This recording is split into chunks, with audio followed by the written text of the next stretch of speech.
Todavía este año. Este fue un corto sermón para el Año Nuevo, desde el aposento de enfermo de el reverendo Charles Haddon Spurgeon. Todavía este año. Lucas capítulo 13 y versículo 8. Al inicio de otro año y al comienzo de otro volumen de sermones, deseamos con toda sinceridad expresar una palabra de exhortación, pero en este momento el predicador es un prisionero y debe hablar desde su almohada en vez de hacerlo desde su púlpito. No permitan que las pocas palabras que pueda expresar un hombre enfermo les lleguen con un poder disminuido, pues el fusil disparado por un soldado herido dispara la bala con la misma fuerza. Nuestro deseo es hablar con palabras vivas, o no hablar en absoluto. Suplicamos a aquel que nos habilita para sentarnos y componer estas trémulas frases, que las vista con su espíritu, para que sean frases que vayan de acuerdo con su propia mente. El viñador, intercesor, suplicó por la higuera estéril, déjala todavía este año, pidiendo la fecha de un año, por decirlo así, a partir del momento en que habló. Los árboles y las plantas que dan fruto tienen una medida natural para sus vidas. Evidentemente un año había transcurrido cuando llegó el tiempo de buscar fruto en la higuera, y otro año comenzaba cuando el viñador comenzó de nuevo su obra de cavar y podar. Los hombres son seres tan estériles que su producción de frutos no marca periodos ciertos, y se hace necesario establecer para ellos divisiones artificiales de tiempo. No parece que hubiera un periodo definido para la cosecha o la vendimia espirituales, o si lo hubiera, las gavillas y los racimos no llegan en su estación, y por esto no tenemos que decir los unos a los otros, este será el comienzo de un nuevo año. Que así sea. Entonces congratulémonos los unos a los otros por ver la alborada de todavía este año, y oremos unidamente para que podamos entrar en él y continuar en él, y llegar a su conclusión bajo la bendición perenne del Señor, a quien pertenecen todos los años.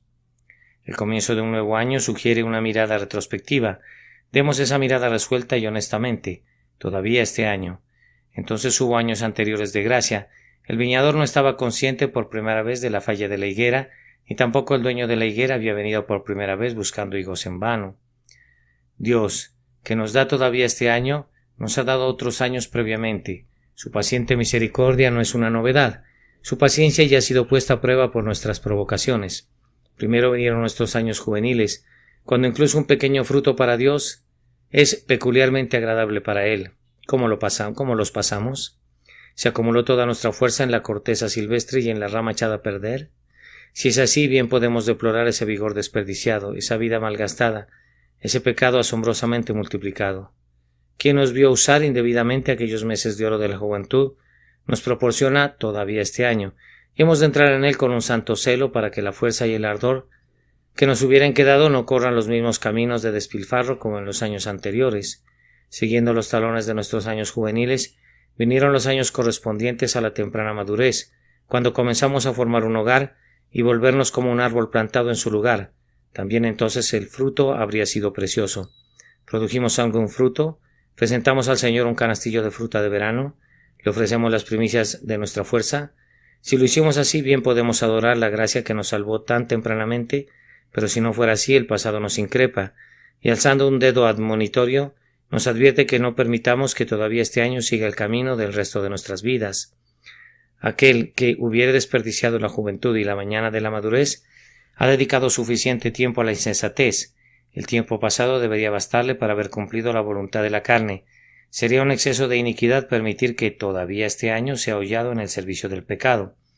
Muchos de nosotros nos encontramos en la flor de la vida, y los años que ya hemos vivido no son pocos. ¿Todavía necesitamos confesar que nuestros años son comidos por la langosta y por el pulgón? ¿Acaso ya hemos tenido que recurrir a algún centro de rehabilitación y todavía no sabemos a dónde vamos? ¿Somos todavía necios a la edad de 40 años? Tenemos 50 años de acuerdo al calendario, y sin embargo nos encontramos a gran distancia de los años de discreción. ¡Ay, grandioso Dios! ¿Que haya hombres que sobrepasen esta edad y que todavía no tengan conocimiento? No son salvos a los 60, no son regenerados a los 70, no han sido despertados a los 80, no son renovados a los 90. Todas y cada una de estas consideraciones son muy alarmantes. Sin embargo, por ventura, cada una de ellas caerá en oídos que no podrán dejar de retiñir, aunque las oirán como si no las hubiesen escuchado. La continuidad en el mal genera dureza de corazón, y cuando el alma ha estado durmiendo por largo tiempo en la indiferencia, es difícil despertarla del mortal estupor. El sonido de estas palabras todavía este año nos hace recordar a algunos de nosotros los años de gran misericordia rutilantes y resplandecientes de deleite.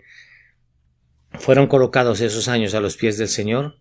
¿Fueron con palabras a las campanillas de plata de los caballos? ¿Fueron de santidad a Jehová?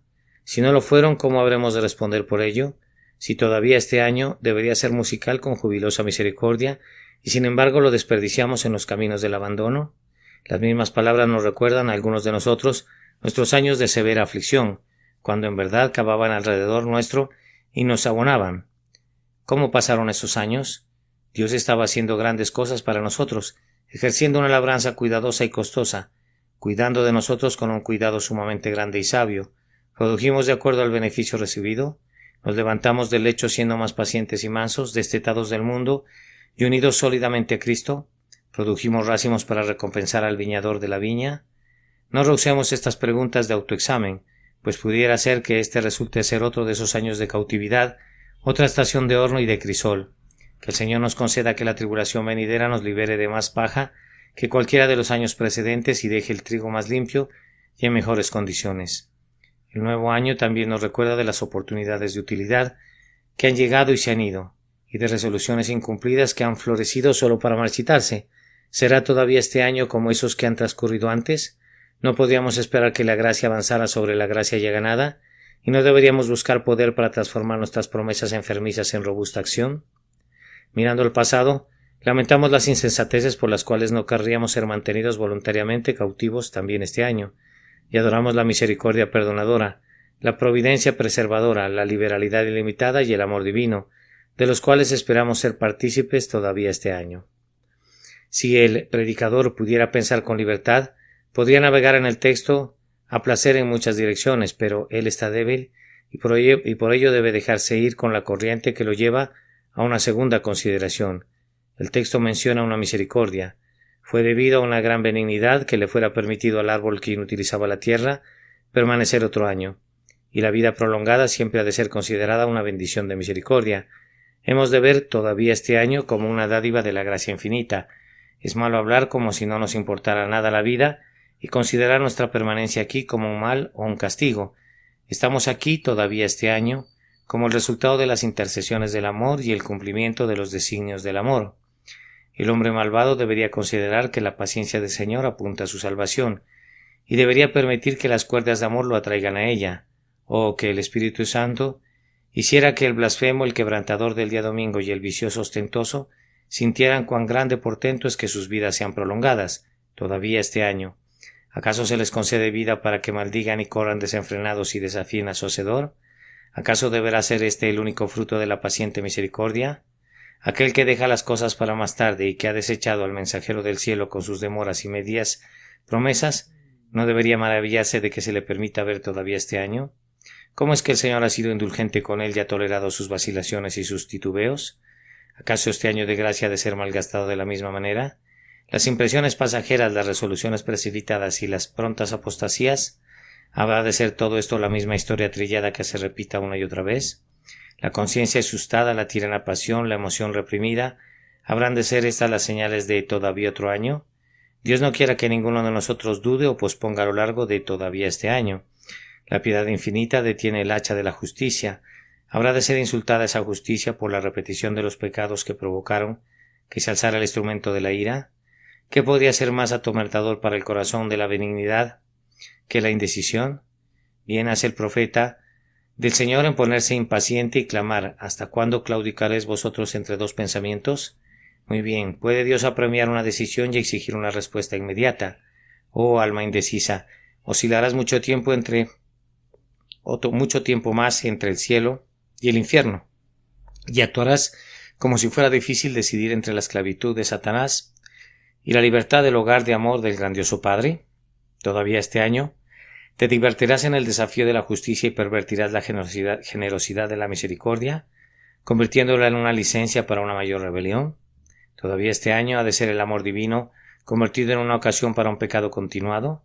Oh, no actúes tan vilmente, de manera tan contraria a todo instinto noble, de manera tan injuriosa para tus propios y mejores intereses. El creyente es conservado fuera del cielo, todavía este año en amor y no en ira. Hay algunos por cuya causa es necesario que habite en la carne, algunos que habrán de ser ayudados por él en su camino hacia el cielo, y otros que habrán de ser conducidos a los pies del Redentor, por su instrucción. El cielo de muchos santos no está preparado todavía para ellos, porque sus compañeros más cercanos no han llegado todavía, y sus hijos espirituales no se han reunido en la gloria en número suficiente para darles una íntegra bienvenida celestial. Han de esperar todavía este año, para que su reposo sea más glorioso y para que las gavillas que llevarán con ellos puedan proporcionarles un mayor gozo. En verdad, por causa de las almas, por el deleite de glorificar a nuestro Señor y por el incremento de las joyas de nuestra corona, podemos estar contentos de esperar aquí abajo todavía este año. Este es un campo muy vasto, pero no podemos demorarnos en él, pues nuestro espacio es reducido y nuestra fuerza es aún menor. Nuestras últimas palabras débiles han de recordarles que la expresión todavía este año implica un límite. El viñador no solicitó una suspensión de la sentencia mayor a un año. Si la labor de cavar y de abonar no demostrara entonces ser exitosa, no intercedería más y el árbol debería caer. Incluso cuando Jesús es el intercesor, la solicitud de misericordia tiene sus límites y sus tiempos. No es para siempre que seremos dejados solos y que se nos permita inutilizar la tierra. Si no nos arrepentimos debemos perecer. Si no queremos ser beneficiados por el asadón, debemos caer por el golpe del hacha. Vendrá un último año a cada uno de nosotros, por tanto que cada uno se diga a sí mismo, ¿este es mi último año? Si fuera el último año para el predicador, se ceñiría sus lomos para entregar el mensaje del Señor con toda su alma y pedirle a sus semejantes que sean reconciliados con Dios. Querido amigo, ¿habrá de ser todavía este año tu último año? ¿Estás preparado para ver que la cortina se alza mostrando la eternidad? ¿Estás preparado para oír el grito de medianoche y entrar a la cena de bodas? El juicio y todo lo que le seguirá son de manera sumamente cierta la herencia de todo hombre. Benditos aquellos que por la fe en Jesús son capaces de enfrentar el tribunal de Dios sin un pensamiento de terror. Si viviéramos para ser contados entre los habitantes más viejos, aún así debemos partir al fin. Tienen que haber un término y la voz debe ser escuchada. Así dice el Señor, morirás en este año. Tantos se han ido antes que nosotros y se están yendo cada hora, que nadie debería necesitar ningún otro memento mori. Recuerda que has de morir. Y sin embargo el hombre está tan interesado en olvidar su propia mortalidad y mediante eso perder sus esperanzas de la bienaventuranza, que no podemos ponerla en demasía delante del ojo de la mente. Oh hombre mortal, reflexiona. Prepárate para venir al encuentro de tu Dios, pues debes encontrarte con Él. Busca al Salvador, sí, búscalo antes de que otro sol se oculte para su descanso. Una vez más, todavía este año, y podía ser solo por este año, la cruz es levantada como el faro del mundo, la única luz a la que ningún ojo mira en vano. Oh, que millones de personas miraran a ese lugar y vivieran. Pronto el Señor Jesús vendrá una segunda vez, y entonces el resplandor de su trono ocupará en lugar del ligero esplendor de su cruz. El juez será visto en lugar del Redentor. Ahora Él salva, pero en aquel momento Él destruirá. Oigamos su voz en este instante. Él ha puesto un límite a un día. Estemos deseosos de beneficiarnos del tiempo de gracia. Creamos en Jesús en este día, viendo que pudiera ser nuestro último día. Estas son las súplicas de alguien que ahora se recuesta en su almohada, sumido en la debilidad. Óiganlas por causa de sus propias almas y vivan. Amén. Todavía este año. Este fue un corto sermón para el año nuevo desde el aposento de enfermo del reverendo Carlos Haddon Spurgeon. Todavía este año. Lucas capítulo 13 y versículo 8.